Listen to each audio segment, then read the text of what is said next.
Rito.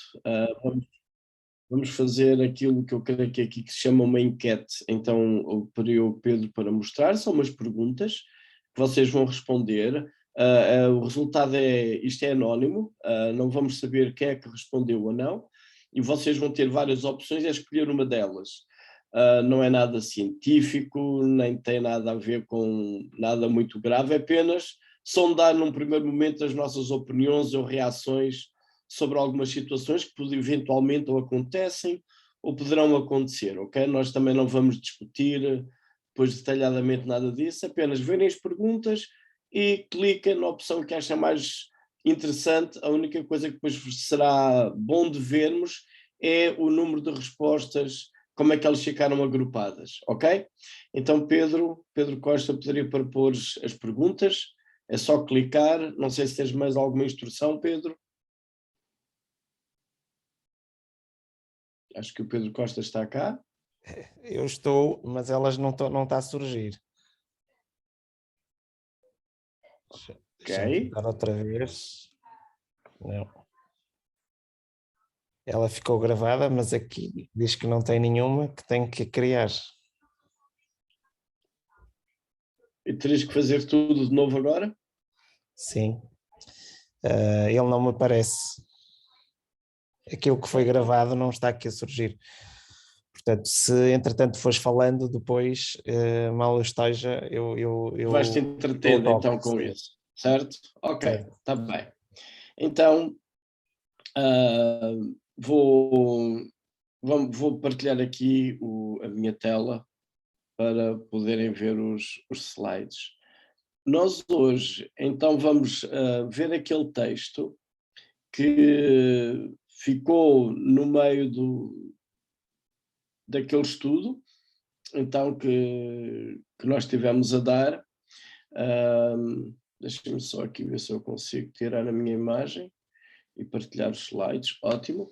Então nós vamos ver aquele texto que ficou entalado durante aquele tempo da festa dos tabernáculos, ficou assim um pouco entalado, digamos assim, que iniciava no versículo 53 do capítulo 7 e vai até ao capítulo 11.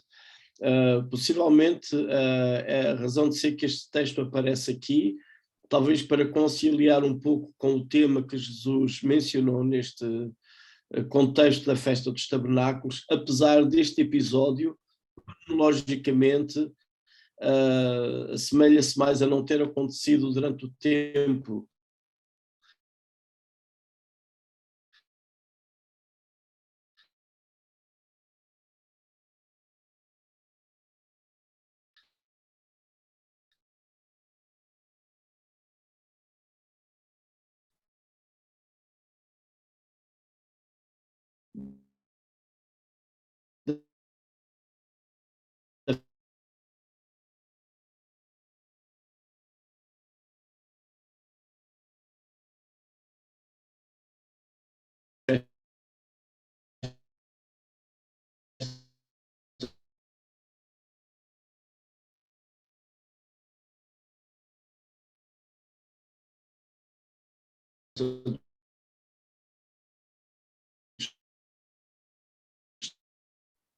e pondo-a no meio, disseram-lhe: Mestre, esta mulher foi apanhada no próprio ato, adulterando. E na lei nos mandou Moisés que as tais sejam apedrejadas. Tu, pois, que dizes? Isto diziam eles, tentando-o, para que tivessem de que o acusar. Mas Jesus, inclinando-se, escrevia com o dedo na terra. E como insistissem, perguntando, endireitou-se e disse-lhes: Aquele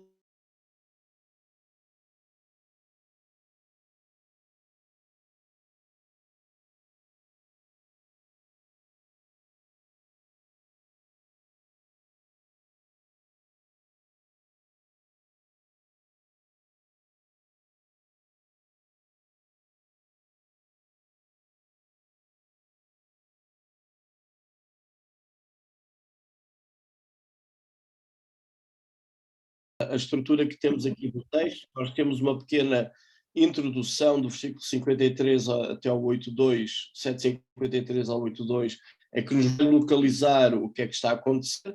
Notem que aqui não há uma referência à festa dos tabernáculos apenas, encerra aquele período, cada um foi para a sua casa, e entretanto temos a informação que Jesus foi para o Monte das Oliveiras, de madrugada voltava para o templo e todo o povo ia ter com ele, e ele sentando os ensinava. Então aqui está-nos a dar o que é que estava a acontecer, uma rotina que Jesus estava a fazer durante esses dias, a ir ensinar no templo. De 3 ao 6, nós temos um grupo de escribas e fariseus, então que esses vão fazer uma acusação contra Jesus, levam aquela mulher, fazem a sua acusação.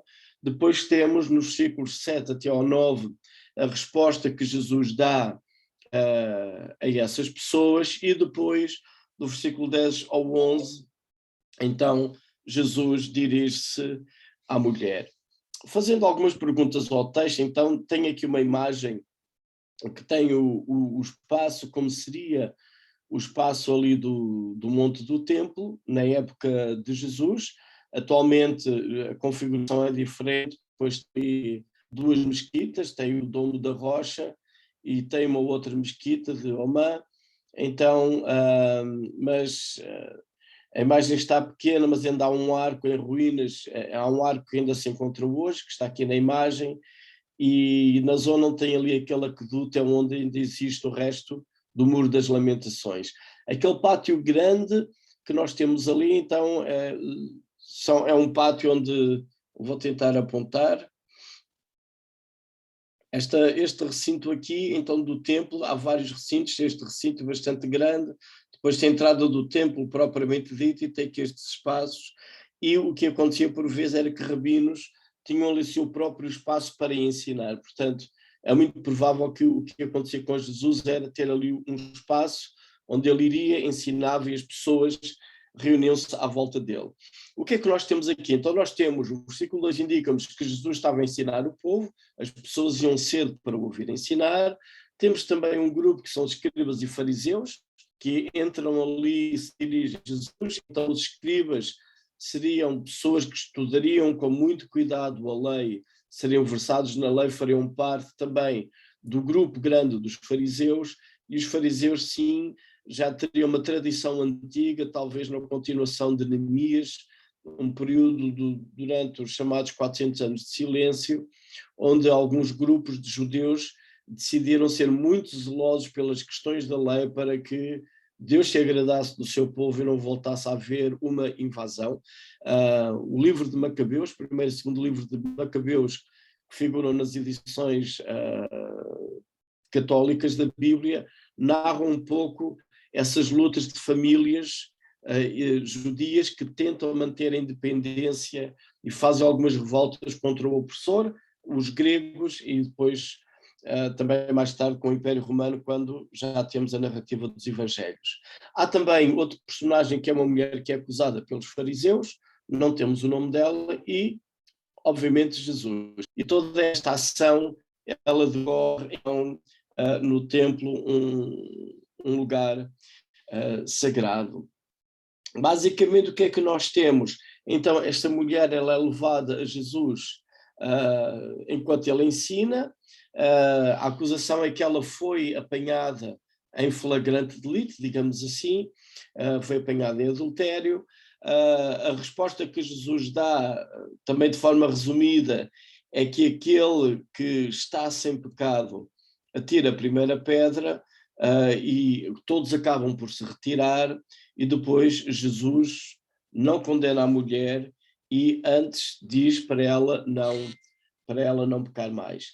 E aqui eu gostaria que considerássemos 3 grandes áreas, que são as motivações que estão aqui nestas atitudes, nas respostas, nas reações que as pessoas estão aqui a ter, mesmo incluindo Jesus, a questão de pecado que está aqui por trás de todo este pano também, em várias vertentes, portanto, não apenas o pecado da mulher, mas a própria atitude dos fariseus, e hoje para nós o que é pecado, quem é que não tem pecado, quem é que tem, tudo isso, e também aquela outra questão de o acusar, do condenar, de quem é que acusa, quem é que é acusado.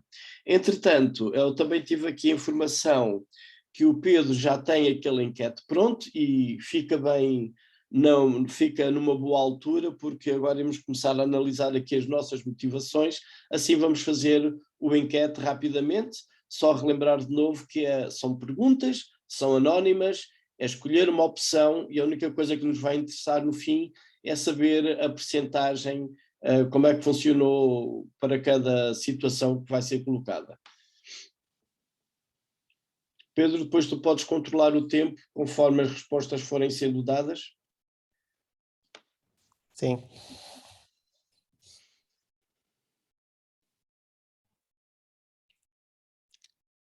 Então, são algumas situações hipotéticas.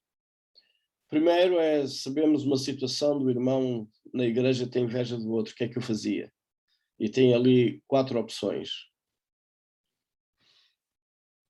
Então basta optar por uma delas. A segunda questão tem a ver com sexualidade. Tem as mesmas 4 opções.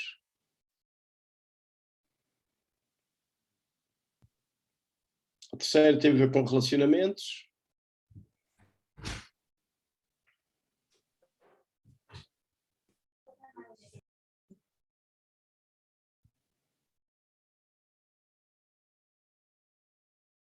E a quarta tem a ver com religião, digamos assim.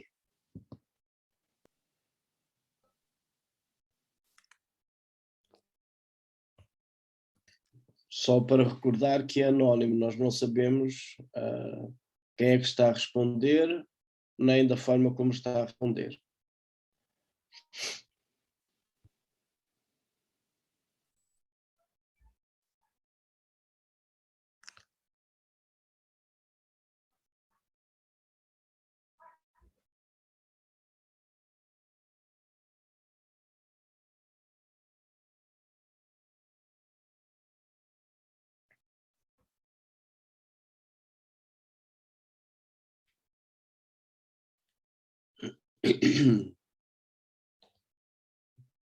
Convém então também que todos respondam, fica mais interessante.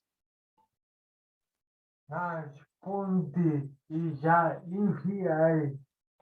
Ótimo. Obrigado. Obrigado, João. Nada. Espero que ninguém esteja a ter dificuldades. Penso que não.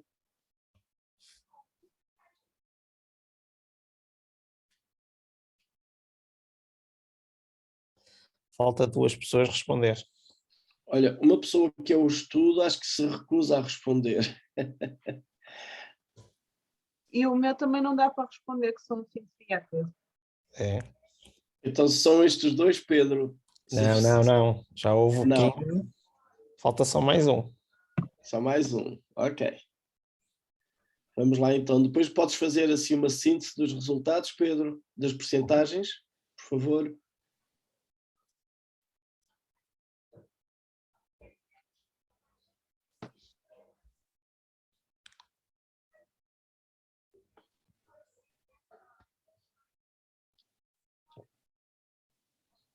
Eu não sei se é esse o último que falta, deve ser o estudo. Talvez.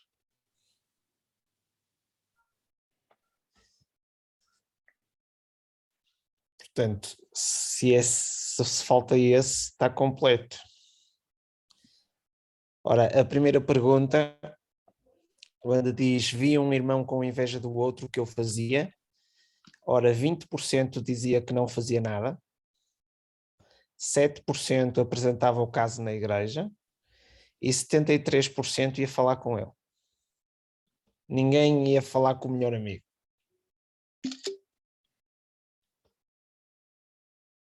Ok. Na segunda pergunta, um casal da igreja teve relações sexuais antes do casamento, o que eu fazia? 20% não fazia nada, 7% ia contar ao melhor amigo, 13% apresentava o caso na igreja e 60% ia falar com eles. A terceira pergunta: 2 irmãos na igreja não se falam. O que eu fazia? 20% não faziam nada, 13% apresentava o caso na igreja e 67% ia falar com eles. Quanto à última pergunta, uma irmã na igreja tem uma imagem de uma santa em casa, o que eu fazia?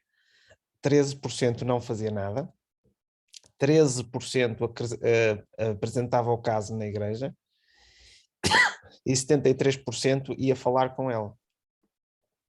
Ok, obrigado. Obrigado a ti, Pedro, obrigado a todos também por terem respondido.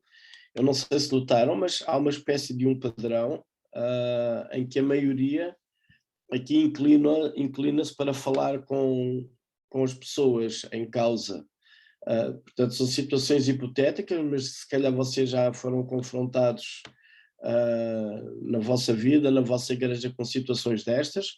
Há outras situações bem mais complicadas. Eu tentei criar aqui uma diversidade de problemas que nos afetam. Nós, como indivíduos e também nas nossas comunidades, questões ligadas à sexualidade, questões ligadas aos relacionamentos, questões ligadas à questão da religião, pronto, enfim, ter uma diversidade e ver como é que nós depois vamos reagir a isso. Penso que aqui o propósito também, e não cabe a mim estar a decidir como é que devemos fazer aqui numa situação ou noutra, isso aí cada igreja irá ter que resolver os seus próprios dilemas quando eles surgirem e por vezes eles surgem quando menos esperamos, mas pelo menos alguns princípios gerais eu queria que nós sobretudo refletíssemos sobre estas 3 questões, aqui as motivações, a questão de que é pecado e a questão também de acusar. Então, olhando para Jesus, podemos refletir aqui um pouco sobre esta questão das suas motivações. Portanto, Jesus está a ensinar e fica a pergunta, mas porquê é que Jesus está a ensinar? Qual é a sua motivação que ele ensina ao povo? Outra questão aqui, podemos pensar, é como é que ele lida com aqueles que acusam. E qual é a motivação para Jesus lidar dessa maneira? Depois também lemos que ele não condena a mulher. E também devemos pensar a mesma coisa. O que é que está a motivar Jesus para não condenar a mulher? O texto, ele tem aqui algumas problemáticas que os escribas e fariseus levantam em colocar Jesus numa situação, poderíamos dizer, bastante delicada, quase aquele tipo de situações que eles eram, parece que especialistas nisso, que se Jesus dissesse sim, iria errar, e se ele dissesse não, iria errar igualmente. Mas então estas motivações, por exemplo, nós temos em Marcos, capítulo 6, versículo 34, um momento em que nós podemos perceber aquilo que motivava no Evangelho de Marcos Jesus a ensinar. Então nós lemos no versículo 34 que ao desembarcar, Jesus viu uma grande multidão e compadeceu-se deles, porque eram como ovelhas que não têm pastor, e passou a ensinar-lhes muitas coisas. Ora, este texto de Marcos, ele não está diretamente relacionado com o que nós temos aqui. A única coisa que temos em comum é que Jesus estava a ensinar pessoas no templo, no nosso texto de hoje. O texto não nos diz a motivação porque é que Jesus ensinava. Então, eu não posso dizer a partir do texto que nós lemos, de João 8, qual a razão porque é que Jesus ensinava às pessoas.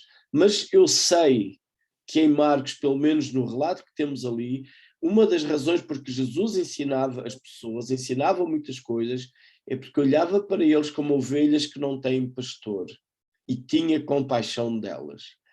Ou seja, a compaixão de Jesus para com as outras pessoas motivava-o a ensinar-lhes acerca do reino dos céus. São pessoas que precisavam de orientação para a sua vida prática, para a sua ética, para os seus problemas de relacionamento, para os seus problemas de sexualidade, para os seus problemas, em especial, de pecado, de perdão, de esperança para o futuro, e essa era a motivação porque Jesus ensinava. Jesus não ensinava para ser conhecido e ser muito importante, para ser reputado como um grande rabi ou um grande mestre. Neste caso de Marcos, é a sua compaixão que estava a motivar Jesus para ensinar. Como é que ele lida com os acusadores?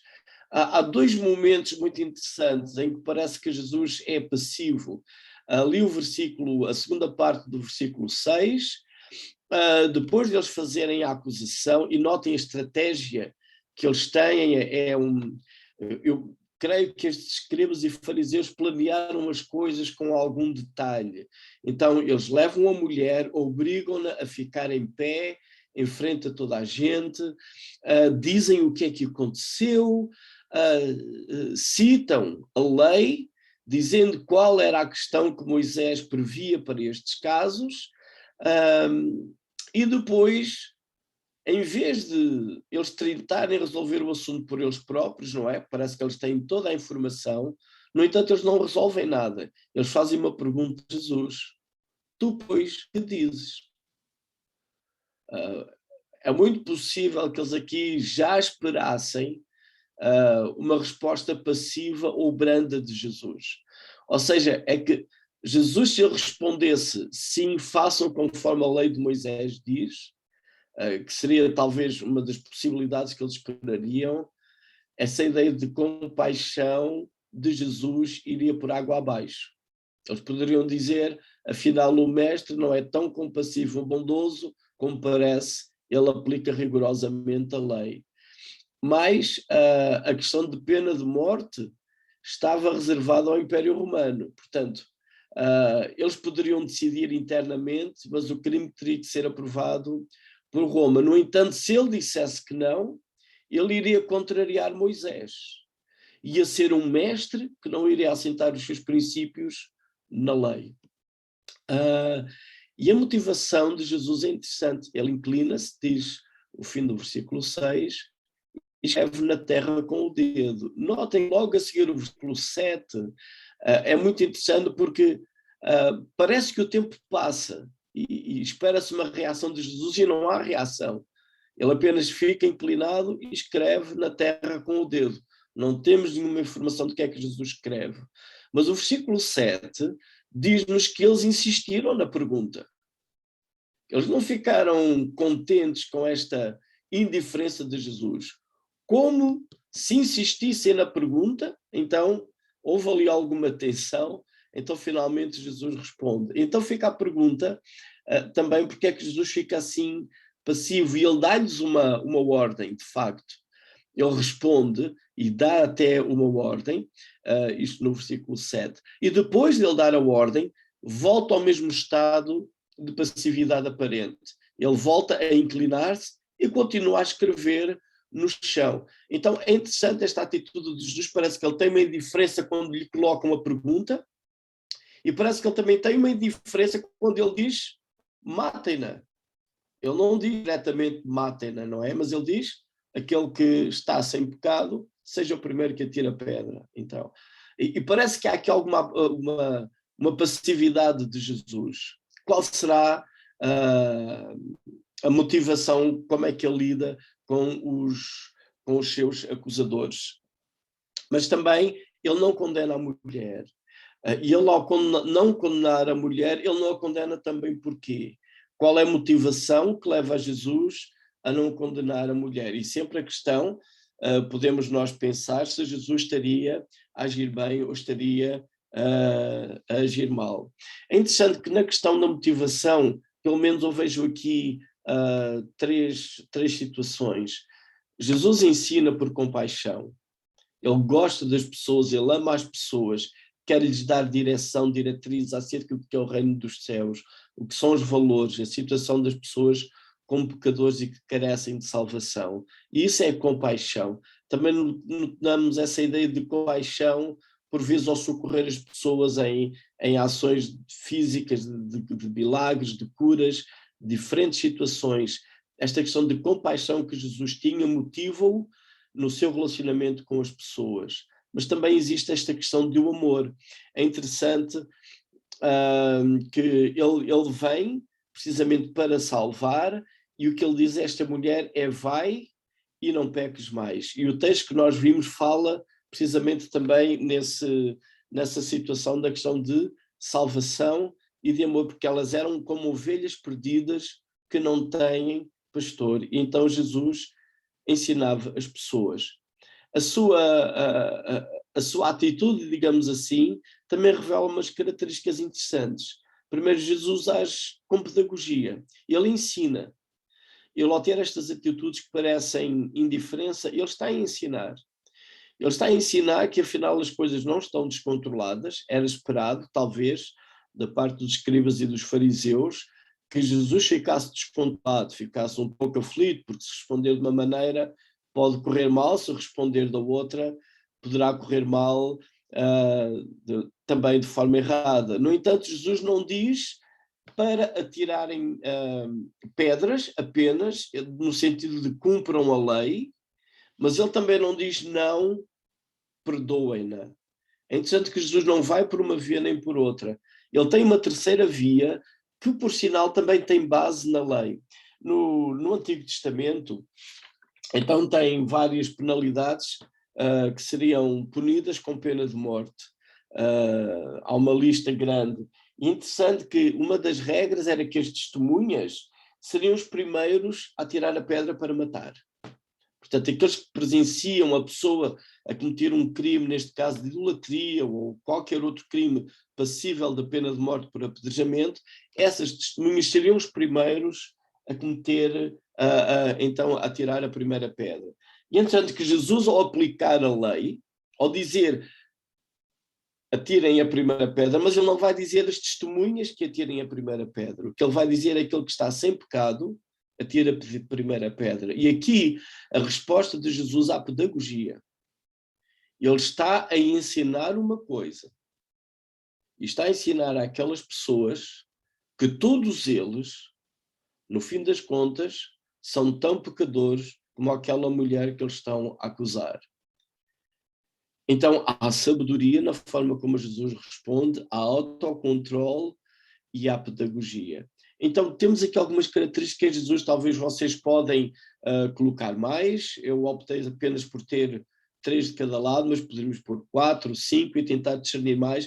Mas é interessante perceber este foco com que Jesus olhava para as pessoas, com compaixão, com amor e a ideia de salvação da pessoa. É isso que o motiva no relacionamento com as pessoas.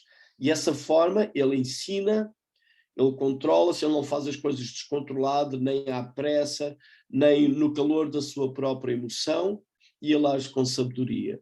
Eu creio que nós aqui temos alguns princípios que podemos aplicar à nossa vida, como nós nos relacionamos uns com os outros, com pessoas que professam verbalmente a sua fé em Jesus e com pessoas que talvez que não professam a sua fé em Jesus. Agora, quais são as motivações e as ações, então, dos fariseus? Ok, já vimos que eles chegam juntos com a mulher, portanto, há um grupo de escribas e fariseus que chegam e trazem a mulher com eles. Eles obrigam-na a ficar de pé, que é uma evidência de autoridade deles, das regras deles, de grande vergonha para a mulher. As pessoas que estavam ali à volta estavam a presenciar tudo, e para o próprio Jesus perceber muito bem também o que é que estava a passar. Eles fazem a sua acusação, que é uma acusação bastante estranha. É interessante que João 2 vezes ele relata ali no versículo 3, trouxeram à sua presença uma mulher, então, surpreendida em adultério, e de novo, pela voz dos próprios escribas e fariseus, já no versículo 4, mestre, esta mulher foi apanhada em flagrante adultério. Notem que esta ideia da mulher ter sido apanhada em adultério, ela surge no texto 2 vezes. E é bastante estranho que não há menção do homem com que ela estaria a cometer adultério. Portanto, para este tipo de crime ou de pecado são necessárias 2 pessoas. Porque o homem não está presente também porque a lei deveria ser aplicada a ambos. Se ele fugiu porque não foram tentar encontrá-lo, saber quem ele é e trazer igualmente junto a Jesus. Então há aqui alguma coisa que não está a bater muito certo em estes homens tão zelosos do cumprimento da lei, em levarem esta mulher a Jesus. Há alguma coisa aqui que não está a funcionar muito bem. Eles fazem a acusação e então eles apresentam aquilo que a lei diz. Ora, porquê é que eles fazem a pergunta a Jesus? E aqui é bastante interessante uma resposta que eu quero partilhar com vocês, que me deram numa ocasião. Há uns tempos atrás havia uma pessoa que ia tirar um doutoramento na universidade, é um irmão em Cristo, é um querido irmão em Cristo, e estávamos a conversar sobre aquelas perguntas que nos fazem quando estamos a dar uma palestra sobre algum tema, não é? E então surge uma pergunta do auditório, e como é que respondemos à pergunta, sobretudo se for aquela pergunta de provocação?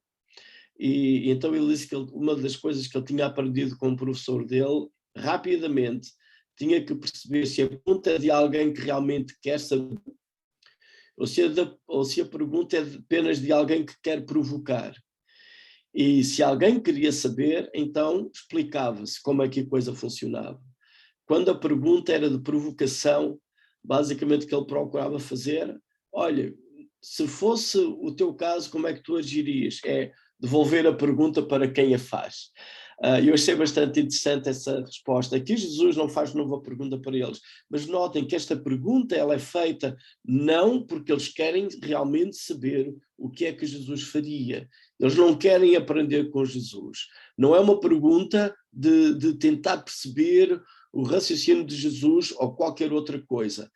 João tem cuidado de dizer no versículo 6, isto diziam eles tentando para terem de que o acusar. Essa era a motivação deles. A motivação deles, e fica até no ar a questão, qual a motivação deles ao levarem a mulher?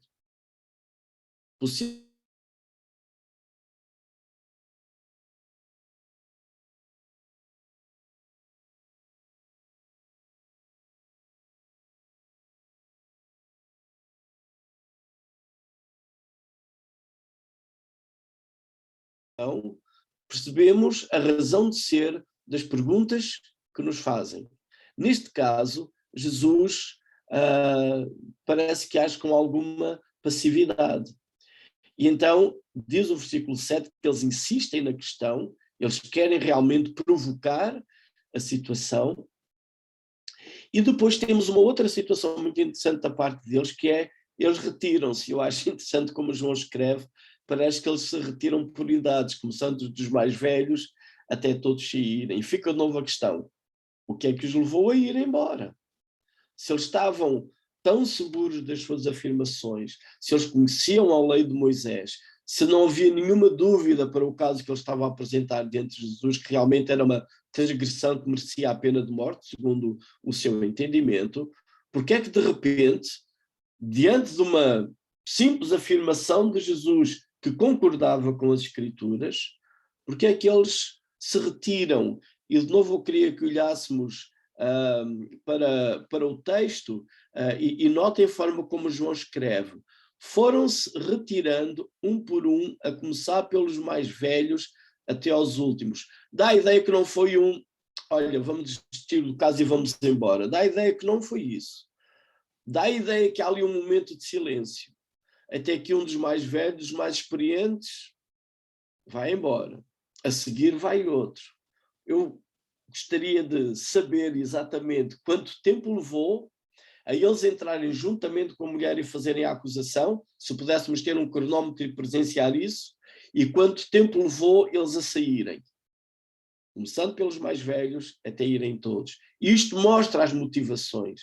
E nós podemos perceber que a motivação deles ao entrarem, se calhar de uma forma mais brusca, mais acelerada, com acusação, com um olhar bem aberto e alguma emoção forte, vai contrastar com a atitude que eles saem lentamente, de cabeça baixa, em silêncio. Eles entram a falar e saem em silêncio. Isto mostra as motivações. E o que é que nós podemos perceber da parte deles? Eles inveja. Pessoas tinham inveja de Jesus, outra vez no texto, não temos aqui a razão de inveja, mas lendo Marcos 27, 18, desculpem, Mateus 27, 18 ou Marcos 15, os evangelistas dizem-nos que até o próprio Pilatos percebeu que eles estavam a entregar Jesus para ser crucificado e a motivação era pura inveja. É claro que deveria haver algumas divergências teológicas, é capaz de haver alguns choques de personalidade, mas até o próprio Pilatos, que não tinha, não era um judeu versado na lei, mas ele percebeu que o que estava ali a acontecer era pura inveja. Então, esta atitude destas pessoas revela hipocrisia, pura hipocrisia. Há um caso de adultério, pois só conseguem apanhar a mulher. O homem some, não sabe quem ele é, fica anónimo, não aparece, não comparece, ninguém vai atrás dele, não há perguntas à mulher a saber quem ele é, nada disso. Se há um cumprimento da lei, é só meia lei que é aplicada. Para a situação da mulher, para a situação do homem, a lei não é aplicada. E isto é pura hipocrisia, maldade. Eles não estão minimamente interessados em aprender, não estão minimamente interessados na vida da mulher, nem estão minimamente interessados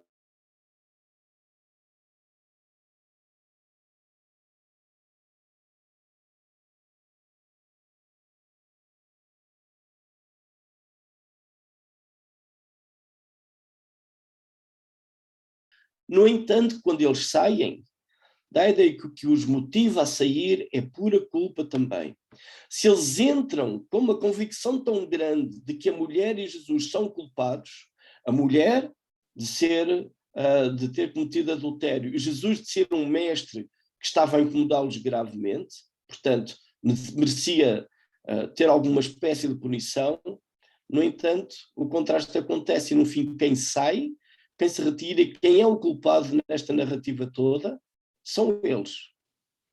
Eles são os que saem de cabeça baixa, em silêncio. Então a motivação que temos aqui, apesar dos homens aparentarem no seu farisaísmo, no seu zelo serem santos, afinal são homens culpados. Eu ali passei um slide à pressa, só para... queria que notassem que eles diziam para tentar Jesus e terem de que o acusar, duas palavras enfáticas que João põe aqui, e mais usam uma pessoa, neste caso a mulher, para acusarem outra. Ou seja, o alvo final deles não era a mulher. A mulher seria um peão, uma vida a mais ou a menos, tanto diferença faz. Eles não estão minimamente interessados com aquela pessoa, com a eternidade dela, com nada disso. Eles usam um ser humano apenas para tentar os seus objetivos com o outro. Isto é extremamente triste, é de lamentar e, infelizmente, acontece muito nos nossos dias e, por vezes, muito mais próximo do que aquilo que nós pensamos. Então, é um texto que dá-me a ideia que ele trata aqui desta questão do pecado, de existir, sim, o tema do pecado ele é abordado aqui, como é que nós lidamos com essa questão do pecado, a nossa motivação, como é que nós lidamos com pessoas, porque é que nos interessamos com pessoas ou não, porque é que vamos procurar alguém ou vamos punir alguém, a nossa motivação acerca da eternidade, como é que nós olhamos para nós próprios. Todas estas questões estão aqui implicadas no texto. E eu queria agora fazer aqui a pausa para os grupos. Então, e tenho uma pergunta que eu queria que vocês pudessem ter nos grupos e o João Paulo Xavier então vai partilhar. Eu vou tirar a minha imagem e fica lá no bate-papo a pergunta. Sim, eu já meti no bate-papo a pergunta, que o Paulo já projetou aí assim no ecrã também. Esta questão que nós vamos debater agora por alguns minutos nos grupos. Portanto, na lista de obras da carne apresentada por Paulo em Gálatas, capítulo 5, versículo 19 a 26, quais nós banalizamos na igreja e quais nós condenamos veemente. E porquê? Está no bate-papo, é esta a questão que nós vamos poder conversar um bocadinho nos mini-grupos. Hoje encurtámos um pouco o tempo dos mini-grupos, por isso vamos aproveitar bem esse tempo, nomear um porta-voz, como é nosso hábito, para depois podermos partilhar no grupo geral aquilo que debatemos nos grupos. Então, não sei se é a Ruth ou o Pedro que nos estão a dividir, penso que seja a Ruth. Vamos então para as salas, para os minigrupos. No nosso grupo ficámos aqui tínhamos ainda para falar mais um bocado, mas pronto, acabou-se o tempo, é mesmo assim. E vamos agora partilhar aqui um pouco daquilo que conversámos no grupo. Então, o grupo onde eu estava, o nosso porta-voz é a Ruth. Ruth, podes partilhar aqui um pouco daquilo que nós falámos? Obrigado. Sim, então pronto, nós basicamente no nosso grupo tivemos primeiramente a dizer aquelas coisas que mais facilmente nós deixaríamos passar entre nós, e então nomeámos as discórdias, as glutonarias, andar a comer, não é? Ciúmes, iras e rivalidades. Não estamos tão atentos a essas situações e facilmente as deixamos passar. Outra situação que também deixamos passar, embora camuflada, seria a idolatria, não ao nível de adorarmos imagens, mas de termos outras coisas que vão ocupando o espaço de Deus em nós, seja emprego, dinheiro, férias, outras coisas que nós vamos introduzindo e que vamos retirando lugar a Deus. Dentro das piores, a gente definiu então como prostituição, a imoralidade sexual, feitiçarias, embora nas feitiçarias muitas vezes também nos esqueçamos dos horóscopos e deixamos esse passar mais facilmente. E dissemos que temos estas diferenças e facilmente julgamos porque colocamos as coisas segundo os nossos padrões de pecado. Ou seja, julgamos quase que numa balança desequilibrada em que tentamos ser nós os juízes e tentamos definir o que é que pesa mais e o que é que pesa menos. E esquecemos que para Deus tudo está ao mesmo nível. E estávamos mesmo a terminar quando o tempo acabou. E o irmão Zé Água estava a dizer, depois desta lista toda, nós no versículo 26 temos um alerta que é: não sejamos orgulhosos, nem nos irritemos uns com os outros, nem haja inveja entre nós. Ou seja, Paulo, no meio disto tudo, ainda nos lança um apelo para que a gente não vá por esse lado e que possamos então viver em amor, basicamente, entre nós, e não com invejas nem orgulho. Foi isso. Muito obrigado. No outro grupo, quem é que é o porta-voz? Pode partilhar. Não se esqueça de ligar o micro. No nosso grupo, eu auto-sugeri-me como porta-voz, e nós basicamente começámos também como vocês fizeram, portanto, por escolher, quer dizer, identificar aqueles que normalmente deixaríamos passar, entre aspas, com mais facilidade dentro do meio da nossa igreja. Falámos, por exemplo, começámos a falar da glutonaria, não é? Que é uma coisa típica que, por exemplo, nós portugueses fazemos muito, como nós vimos no nosso grupo, e em todos os eventos que nós organizamos, em todas as festas, etc., juntamos demasiado alimento e que muitas vezes acaba por ser excessivo, comparativamente, claro, aos tempos que são descritos na Bíblia, onde muitas vezes se verificava até a escassez do alimento, não é? E nós agora abusamos dele de certa forma. Falámos também das porfias, que são basicamente as guerras verbais.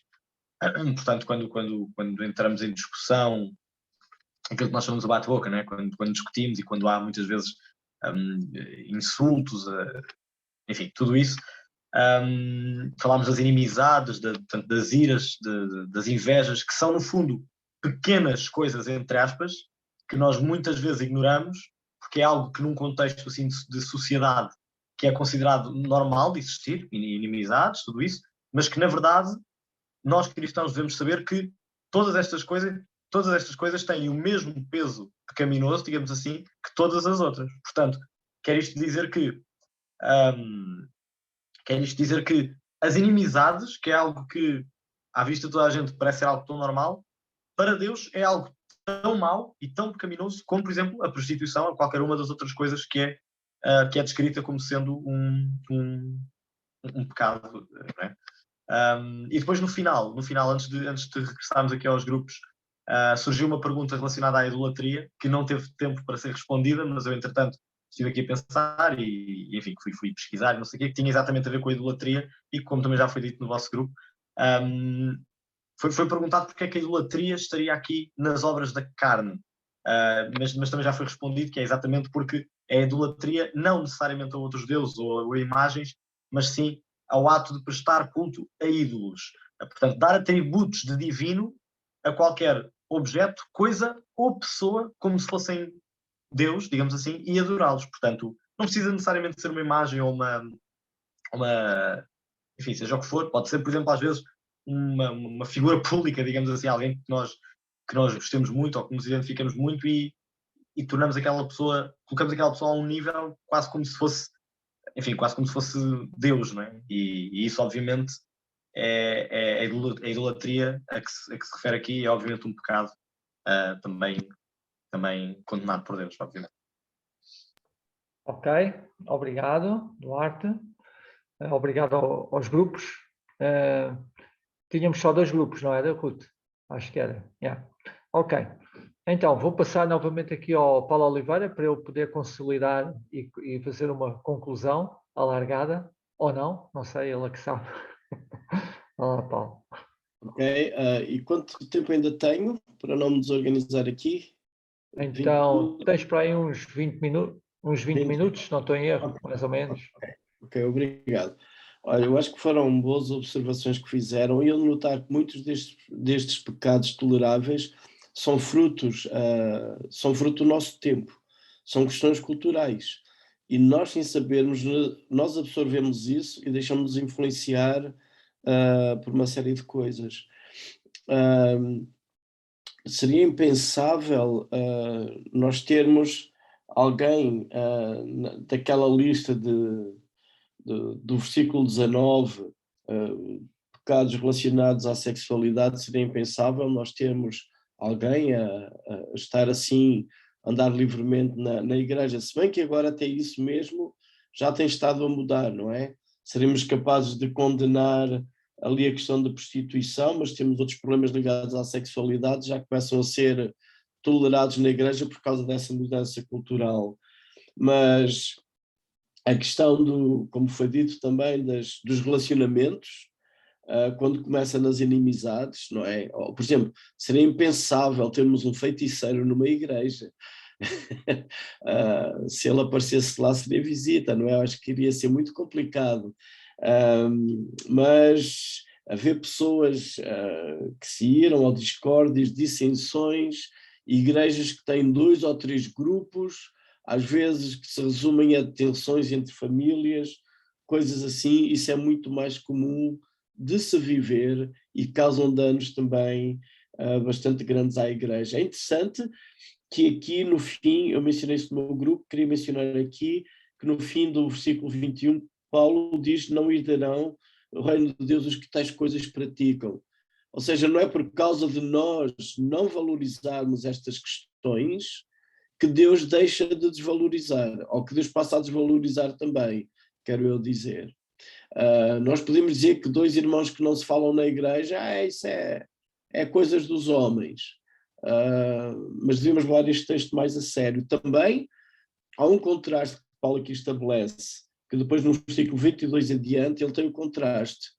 O que a igreja, como a igreja deveria viver. Não é o propósito aqui do estudo, o nosso é João 8, mas qual valeria agora a pena ver também, listando para o fruto do Espírito, quais são as características que estão ali mencionadas do fruto do Espírito que existem em abundância também nas nossas igrejas. Mas não é esse o ponto aqui hoje. Em relação, antes de continuar, em relação àquela pergunta também, da idolatria como obras da carne, é interessante que lá no Antigo Testamento um dos mandamentos bastante importantes, só há um Deus, é o Senhor, e não terás outros deuses diante de mim. É interessante quando nós consideramos Deus como o único Deus, nós não conseguimos fazer negócio. Mas quando nós temos vários deuses, nós podemos negociar. Eu vou para o Deus A e dou-lhe uns prémios, e depois vou para o Deus B e dou-lhe outros, e ando a negociar com os deuses para os deuses me irem fazendo favores. Ou seja, quem acaba por tomar o controle dos deuses sou eu, porque eu vou negociando com eles. Mas quando eu tenho um único Deus, eu tenho que me humilhar diante dele. Porque é o único que existe, não tenho mais ninguém a quem recorrer. Então, a idolatria, como obras da carne, isto tem a ver com a questão do orgulho humano.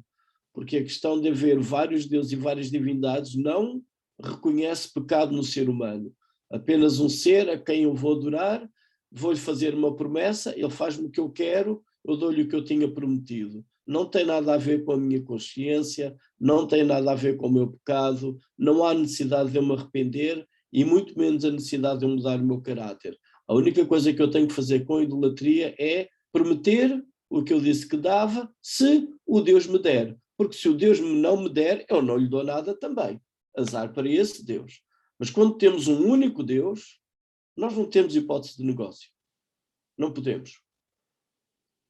E depois ele vem e mexe com o nosso caráter.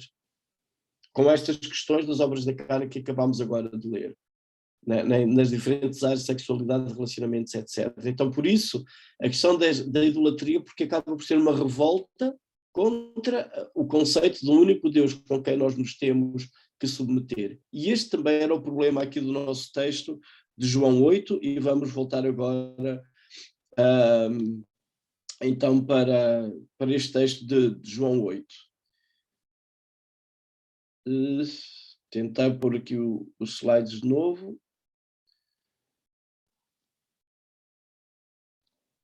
Ok, estão a ver? Penso que sim. Então, nesta questão de pecado, é interessante o conceito que Jesus mencionou em Mateus, o versículo 28, e antes o 21 e 22 do capítulo 5. Jesus vai bastante mais além do que aquilo que poderia ser dito na lei. Ele contrasta, ou visto o que foi dito, não é? Não tenho aqui o texto todo, mas Jesus não vai afirmar que a coisa concreta somente é o pecado, não é? No versículo 28, qualquer que olhar para uma mulher com intenção impura no coração já adulterou com ela.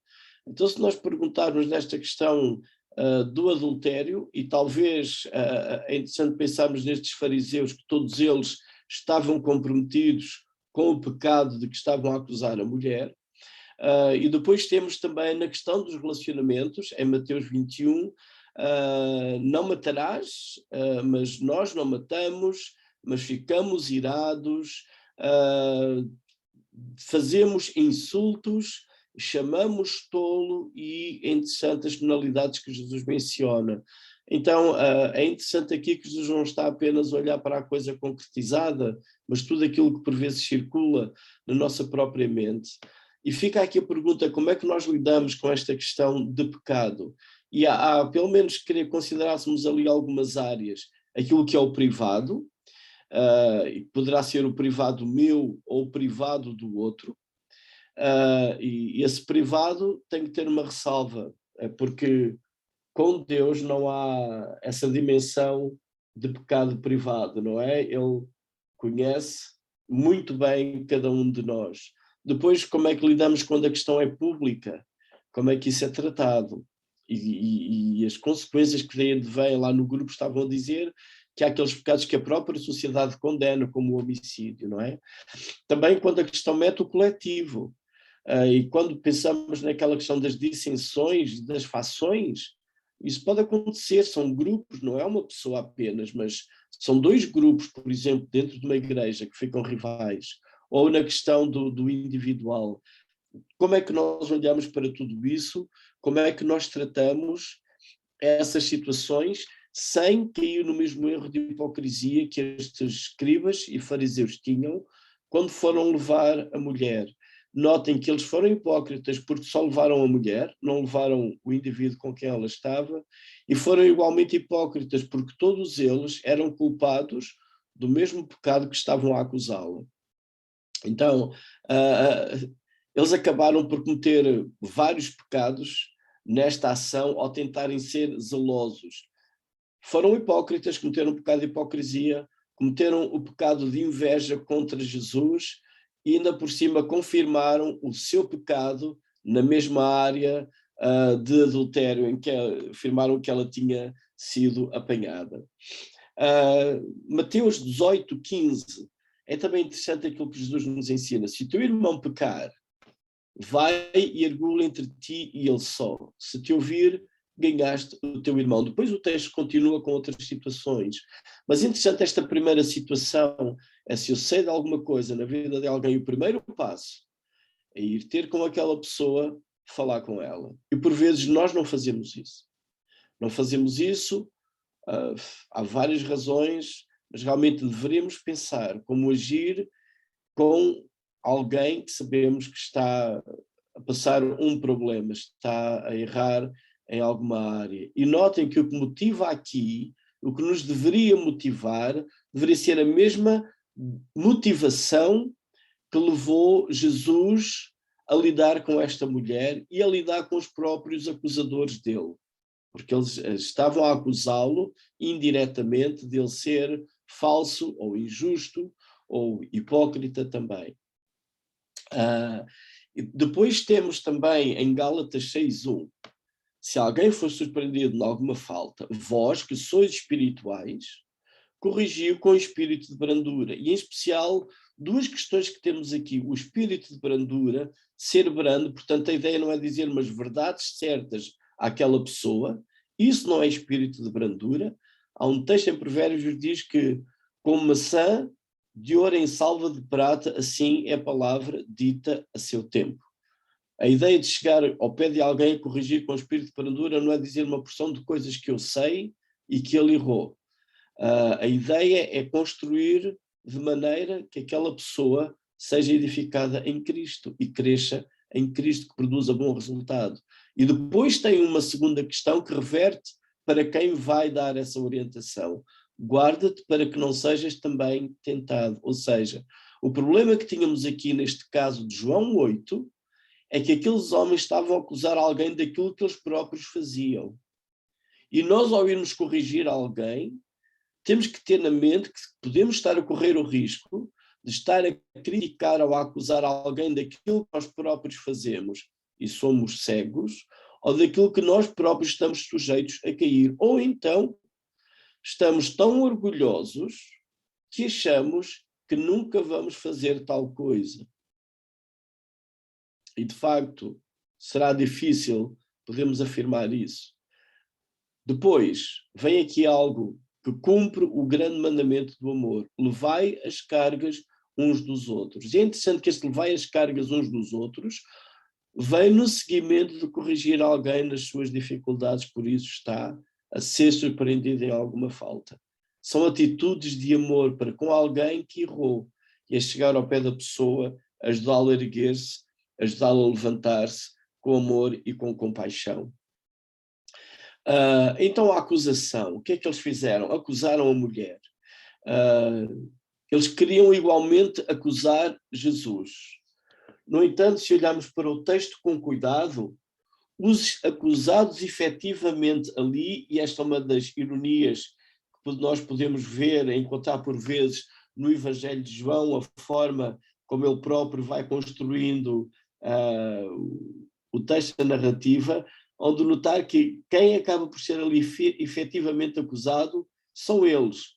Eu quero chegar ali ao texto e ler para vocês o versículo, peço desculpa que saiu aqui do sítio, mas diz assim: ouvindo eles a resposta de Jesus, isto é o versículo 9, ouvindo eles a resposta de Jesus e acusados pela própria consciência, foram-se retirando um por um. É interessante que eles queriam acusar a mulher. E acusando a mulher, a intenção deles era acusar Jesus. Ou seja, os únicos puros, os únicos santos e certos nesta narrativa, na perspectiva de escribas e fariseus, eram eles próprios. O povo, já tínhamos lido anteriormente, que era uma plebe ignorante e nada disto eles entendem.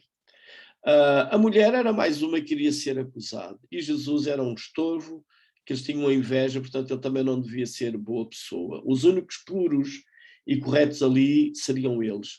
No entanto, quem é acusado, efetivamente, e passa vergonha e vai embora, de cabeça baixa, são eles próprios.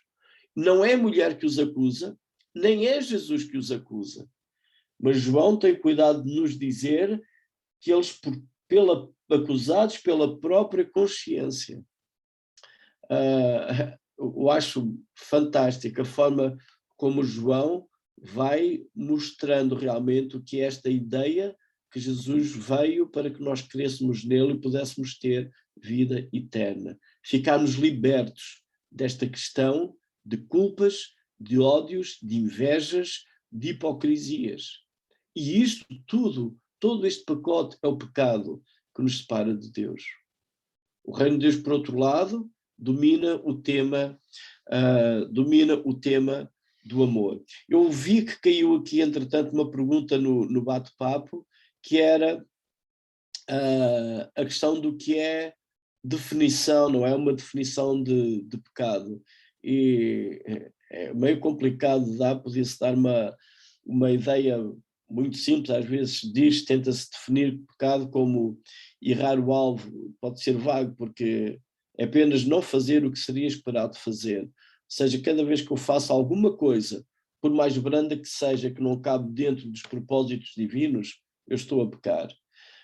Não tenho que cometer um grave crime. Por exemplo, há uma situação muito interessante em Atos, ela está na minha memória porque estamos a pregar em Guimarães sobre Atos, em que Paulo queria levar o evangelho a outras partes da Ásia Menor. E isso fazia parte de Atos 1:8, ser testemunhas em Jerusalém até aos confins da terra. Paulo ele indo levar ali o evangelho, ele estaria a fazer isso. No entanto, o Senhor diz-lhe, ele tem uma visão e ele tem que ir à Macedónia. Será que se ele não fosse, estaria a pecar? Nós às vezes pensamos em pecados como uma lista de coisas, mas pecado é a nossa atitude de revolta para com Deus e centralizada na nossa própria vontade. Talvez podemos pensar isso, o pecado, a valorizarmos a nós mesmos e os nossos interesses e desprezarmos aquilo que são os interesses do reino de Deus e a nossa sujeição a Deus. Mas antes de terminar, e por uma questão de tempo, depois podemos, se calhar, gastar mais um bocadinho na questão de responder essa pergunta sobre o que é o pecado. Eu queria que nós pensássemos também nesta questão do perdão. E a maneira como esta mulher sai, a forma como os fariseus saem e a maneira como Jesus está lá. 1 de João, e eu queria que pensasse primeiro nesta questão do perdão e o meu erro. 1 de João 1:9 diz que se confessarmos os nossos pecados, ele é fiel e justo para nos perdoar os pecados e nos purificar de toda a injustiça. E nós, aqui, podemos cometer dois erros. O primeiro erro é cometermos o pecado. Mas o segundo erro é não aceitarmos o perdão de Deus sobre aquilo que fizemos. E aí estamos a cometer outro erro. Estou a dizer, de facto, que não confio que Deus me pode perdoar. E isso é pecado. Se a própria palavra diz que Deus é fiel e justo para me perdoar, por mais culpado que eu me sinta e mais culpado que eu tenha sido, eu devo compreender esta verdade de Deus. Ele é fiel e justo para me perdoar. E uma das coisas que eu queria que cada um de nós aqui, esta noite, pensasse, é que se arrependemos e confessamos, somos perdoados. E temos que ajustar a nossa mente à mente de Deus. Nós uns com os outros somos capazes de dizer que perdoamos, mas ficamos com reticências, perdemos a confiança, temos uma série de problemas uns com os outros e as coisas nunca mais voltam a ser as mesmas. No entanto, dizemos que perdoamos. E depois este tipo de raciocínio projetamos com Deus e pensamos que Deus vai agir da mesma maneira connosco como nós agimos uns com os outros. Mas quando Deus nos perdoa, somos plenamente perdoados. Podemos ter paz com Ele e com os outros. É assunto arrumado, o perdão vem e devemos aceitar esse perdão de Deus, senão corremos o risco de estarmos a cometer um outro pecado. Mas também queria que pensássemos nesta questão do perdão, ou nesta questão do pecado e o outro. O erro do outro, como é que eu faço isso? Quando o outro erra. Então temos Colossenses 3:13, perdoai-vos mutuamente. Caso alguém tenha motivo de queixa contra outra, assim como o Senhor vos perdoou, assim perdoai vós também. Perdão mútuo é um mandamento que eu tenho, é perdoar cada um de vocês. Eu estou aqui a olhar para o meu relógio, senão vocês vão ter que perdoar a mim por me alongar. Mas perdão mútuo. Eu preciso de entender que eu preciso de ser perdoado por vocês. Vocês precisam de entender que precisam de ser perdoados por mim. Porque nós temos uma capacidade fantástica de nos magoarmos uns aos outros. Às vezes intencionalmente, às vezes porque não tivemos a mínima ideia, mas dissemos, não fizemos, esquece, seja lá o que for. Um dia alguém está mais fragilizado e aquilo que nem seria ofensa acaba por ser, e ficam mágoas, ficam tristezas. Nós deveríamos também aplicar este texto à nossa vida. O modelo para eu perdoar os outros é o mesmo modelo como Deus me perdoa a mim. Perdoar. E o muito provável, e o Senhor Jesus teve uma conversa com os discípulos, é que o outro vai errar outra vez. E se calhar não vai errar 7 vezes. É capaz de ir errar as tais 70 vezes 7. Mas realmente queria que considerássemos esta ideia de nos perdoarmos mutuamente. Uma outra questão, que não sei o que é que aconteceu aqui com o Celado, mas eu também queria deixar com vocês 2 textos na mesma carta que João escreve. O primeiro é a primeira carta de João, o capítulo... isto também tem a ver com a maneira como olhamos para os outros, a forma como os fariseus estavam a olhar para esta mulher. Mas na primeira carta que João escreve, quando ele está a tratar do pecado, antes do versículo 9, no capítulo 1, ele diz assim no versículo 8: se dissermos que não temos pecado nenhum, e este era o problema dos fariseus, que levaram esta mulher a Jesus, se dissermos que não temos pecado nenhum, a nós mesmos nos enganamos e a verdade não está em nós. Ou seja, se eu disser que não tenho nenhum pecado na minha vida, a única coisa que eu passo a ser é um mentiroso. Para mim próprio, em primeiro lugar. Para Deus, eu não consigo enganar. Outra coisa que depois João menciona mais já no fim da carta, no capítulo 5. Capítulo 5, no versículo 18, que faz um contraste com aquilo que ele disse no primeiro.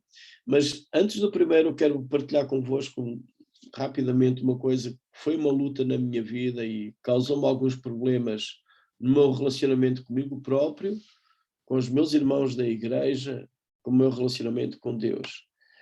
É que eu cresci para a forma como todas as pessoas lidavam comigo na igreja, e eu conhecendo a mim próprio, eu cresci com a imagem que eu devia ser a única pessoa que pecava na igreja. Porque eu tinha a noção dos meus pecados. No entanto, nunca ouvi ninguém dizer que eles pecavam. Sempre ouvia as pessoas da igreja a falarem dos pecados alheios. Nunca ouvi ninguém numa mensagem dizer eu pequei. Nunca tinha tido a noção de ouvir um pregador dizer eu pequei. Todos os pregadores que pregavam eram todos santos que não pecavam. Essa era a imagem que eu tinha. E eu cresci com um sentimento de culpa terrível dentro da igreja onde eu fui criado, em várias situações, e essa convicção cada vez era maior. Eu sou o único ser mau da terra, porque todos os outros são bons. E isso causou-me alguns problemas, até ao dia em que eu percebi que afinal os outros também pecavam. E aí a coisa deu uma volta brutal. Fiquei a perceber que afinal os outros, além de serem tão maus como eu, davam a imagem que não eram. Isso criou-me um grande desapontamento, depois contra o qual eu tive que lutar também, porque eu percebi também que tinha a amar e perdoar outros. Então passei quase de um extremo para o outro. Eu acho que há um texto muito interessante nas Escrituras que diz para confessarmos os nossos pecados uns aos outros. Não vamos pôr no jornal os erros que fazemos, mas eu creio que é bom nós termos com alguém, abrir, ter à vontade, pedir ajuda e confessarmos uns aos outros e podemos perdoar uns aos outros. Então, o versículo 18, sabemos que todo aquele que é nascido de Deus não vive em pecado. antes o guarda, antes o que nasceu de Deus o guarda e o maligno não lhe toca. Então, parece que João, no início e no fim da epístola, faz aqui um contraste. Por um lado, se eu disser que eu não tenho pecado, eu estou a errar. Mas também, se eu sou de Deus, eu não vivo a errar, a pecar. E o nosso texto, o versículo 11, Jesus responde assim à mulher: onde estão os teus acusadores? E ela: ninguém te condenou? E ela diz: ninguém, Senhor. E nesta história toda, o único que tinha autoridade para atirar a primeira pedra, que era Jesus, segundo o seu critério, não é? Como ele diz no versículo 7, aquele dentre vós que estiver sem pecado, seja o primeiro que atira a pedra. E o único ali que corresponderia a esse critério de atirar a primeira pedra era Jesus. Pois é precisamente esse que vai dizer: nem eu tampouco te condeno. E depois vai aplicar este texto de 5:18 de 1 de João. Vai e não peques mais. É interessante a brandura com que Jesus trata esta mulher. Convida a ir livre, sem condenação, sem juízo, mas com aviso: não peques mais. Se és de Deus, não peques mais. Então, é um tema vasto, esta questão, como é que nós lidamos na nossa privacidade, dentro da igreja, com casos complicados, mas em todos eles é interessante as repetições que aparecem aqui de condenar, condenou, acusadores, pecado, ao que anda em torno deste texto, e como é que nós lidamos com isso. Perdoai-vos uns aos outros, assim como Cristo vos perdoou. Amém. Obrigado, Paulo. Hoje temos um bocadinho o tempo, prometemos que para a semana vamos ser mais rigorosos com o tempo, mas foi bom. Era uma passagem que convinha realmente esmiuçar, estarmos algum tempo ao redor dela, e graças a Deus porque pudemos fazê-lo. Vamos, não há mais nenhuma questão no bate-papo, por isso vamos ter uma palavra de oração final, e se depois alguém quiser ficar para fazer mais alguma questão, também estamos disponíveis, está bem? Mas quero dar a oportunidade àqueles que quiserem, depois da oração, poderem sair. Os irmãos sabem que